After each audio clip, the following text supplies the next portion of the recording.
Picture this. You're standing in the shower, the hot water is running over your shoulders, the bathroom is completely quiet, but you aren't really there at all, are you? Instead, you are intensely rehearsing an argument. You're delivering the absolute perfect comeback, your phrasing is just razor sharp, and you are finally putting that person in their place. But here's the catch. This conversation hasn't actually happened. The person you're verbally destroying in your head is miles away. They might not even know you're upset. Yet, your heart is beating faster, your chest feels tight. In this explainer, we're going to dive deep into this bizarre, almost universal human habit of fighting phantoms. So draw yourself back into that moment for a second. Why does your chest actually feel tight? Why are your palms suddenly sweating over a phantom conversation that exists entirely inside your own head? I mean, you're completely alone in your bathroom, perfectly safe, yet your body is bracing for an impact that isn't coming. It feels deeply uncomfortable when you step back and realize what you're doing, doesn't it? But we all do it. You catch yourself staring at a wall, just completely consumed by a disaster that hasn't happened. It kind of feels like a glitch in our programming. But to understand why we do this, we really have to look at a slightly unsettling reality about how our minds operate. The unsettling truth is basically this. Your nervous system cannot actually tell the difference between a real physical threat standing right in front of you and a fabricated one that you just dreamed up.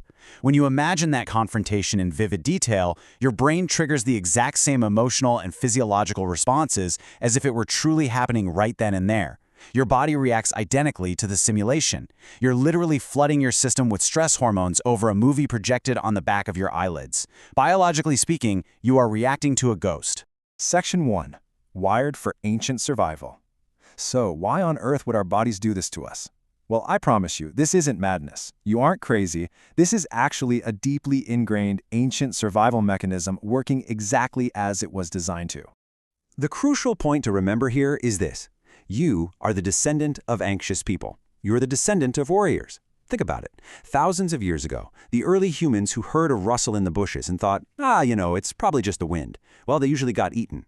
But the ones who assumed the absolute worst, that it was a deadly predator, they survived.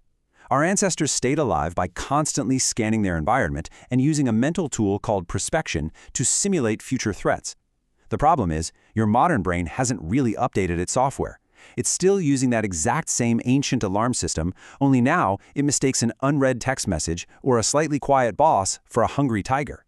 Think of your mind as a sort of social flight simulator. We run these fake scenarios today for very specific psychological reasons. Sometimes we're rewriting uncomfortable memories where we fumbled our words, meticulously crafting a new version where we look articulate and totally in control. Other times, we just use it to feel heard, giving this impassioned speech to a pretend audience because, let's be honest, real life isn't giving us the validation we desperately need. We use these simulations as a safe, isolated space to release pent-up anger without actually ruining a relationship, or we hyper-plan for an upcoming meeting just to avoid a social blunder. Ultimately, it's just your brain trying to protect you from pain. Section 2. The default mode network. But where exactly in your head is all of this happening? Well, there's actually hidden machinery inside your skull that hums to life in the dark, specifically when you think you're doing absolutely nothing at all. Enter the default mode network. Basically, this is your brain's autopilot system. When you're deeply focused on a spreadsheet or reading a really complex book, this network goes completely quiet.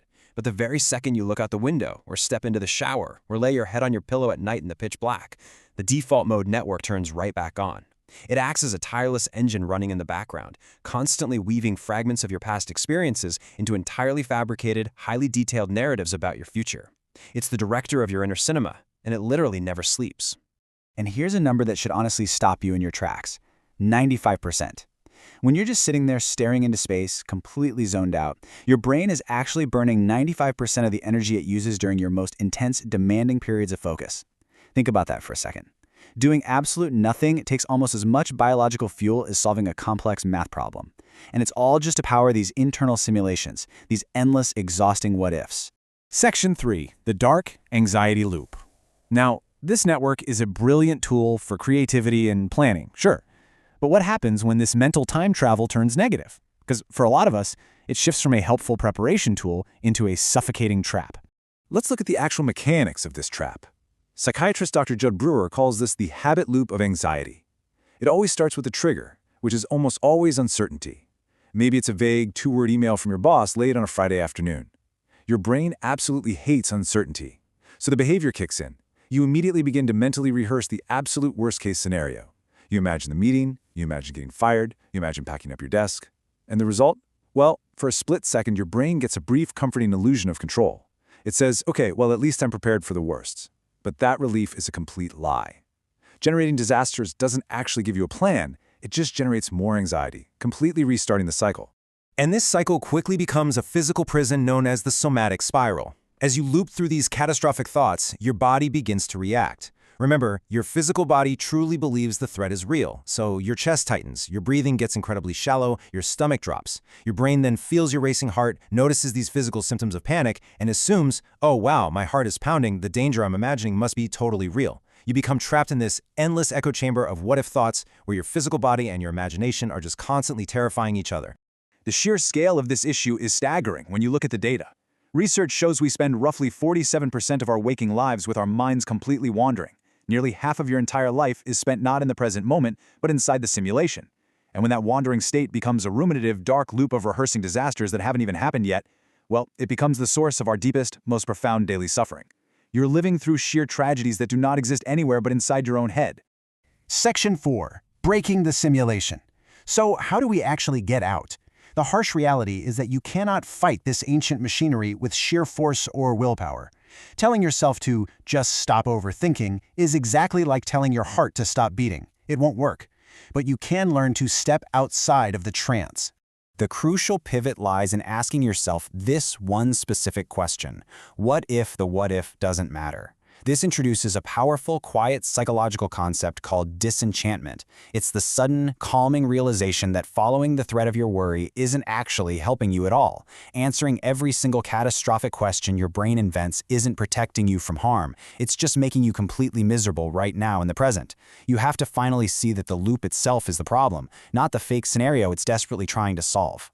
So here's how you practically break it, using 3 gentle gears. First, you map the loop. The very next time you catch yourself arguing with a ghost in the shower, just pause and name it. Okay, I am catastrophizing. Second, get curious. Don't fight the thought. Instead, notice how tight your chest feels. Ask yourself, what am I actually getting from running this scenario over and over? And the honest answer is usually absolutely nothing. And third, find a bigger, better offer. Replace the terror of the imaginary unknown with the calm observation of the present moment. Shift your brain from a catastrophic simulation to simple, quiet curiosity. Section 5. Reality versus imagined thoughts. How does this all build to a quiet realization about the world we think we are living in? Look, at the end of the day, you really have to have a little compassion for yourself. You are navigating a highly complex, deeply uncertain modern world using an ancient primitive machine. Your brain is just doing its absolute best to keep you safe from invisible threats, using the only tools it has ever known. It means well, even when it's keeping you completely awake, staring at the ceiling at 3 a.m. It is not a flaw in your character. You aren't broken. It's just biology. Thank you so much for joining me for this explainer. As you go about your day today, and you feel that familiar knot of anxiety form in your stomach over a conversation that hasn't happened, or a mistake you haven't even made yet, I really want you to stop and ask yourself, how much of your suffering is entirely fabricated? How much of your daily stress is just a movie, projected in a dark room by your own brain?